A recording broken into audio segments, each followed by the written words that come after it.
Today on GrowthShares, let's analyze and see whether the Bank of NY Mellon is a great long-term investment. The company analysis is divided into three broad factors: the business, the stock, and the price. Furthermore, these three factors are subdivided into 14 metrics that give us the complete picture of the company. Each factor and each metric are given different weight, together adding up to 100% of the overall analysis. Each factor and each metric are then given a grade from 1 to 100, with 1 being a failed investment and 100 being extraordinary. When everything is put together, a final grade will be given, also from 1 to 100. Most companies that I'll analyze in this channel will hover around a grade of 50. Companies with a final grade of 81 or higher will be included in my Great Investments playlist.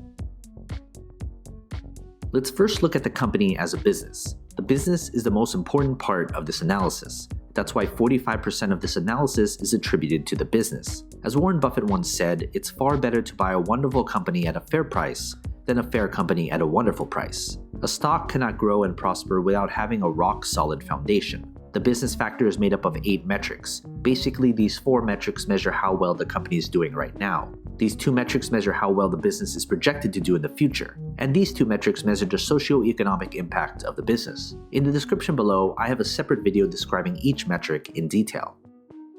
Based on this grade, I would consider this an above-average business. Everything else going forward would need to be above average or better to make this an attractive investment.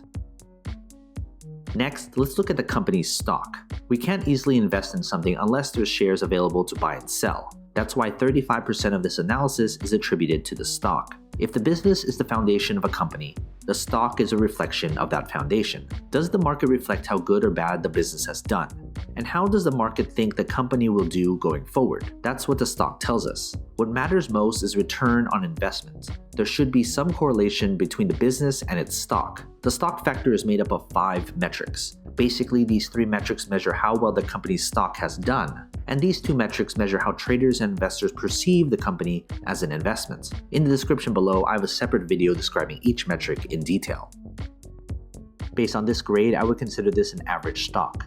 Combine that with an average or better business, this should be a company on your watch list to see if further improvement can be made.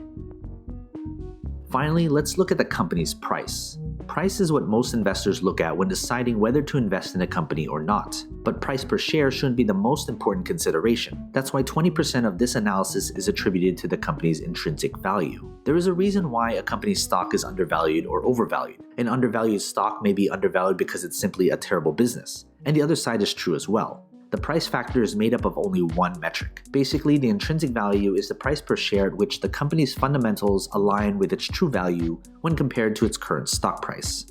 Based on this grade, I would consider the price to be slightly overvalued. If you're looking solely at the price per share, I'd monitor and wait to see if the price drops before it becomes attractive.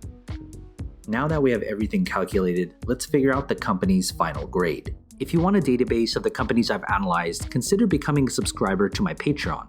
For only $2 a month, you'll gain access to my Google Sheets spreadsheet with all the grades for you to filter through. They're frequently updated, so consider becoming a subscriber. Link in the description below, or head to patreon.com/growthshares. Based on this final grade, I would consider this company an average investment. If you're a long-term investor, you'll get average returns if you invest in this company right now.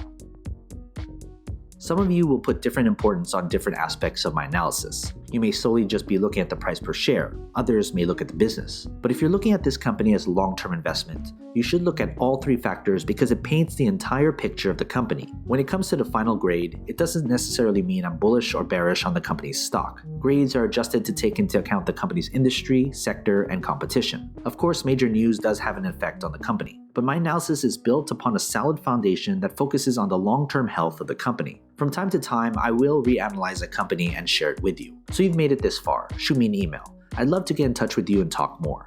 What company should I analyze next? And do you agree with this company's final grade? If you want me to analyze more companies, hit that like button, subscribe to my channel, and share this video with other investors. And as always, take care of your money.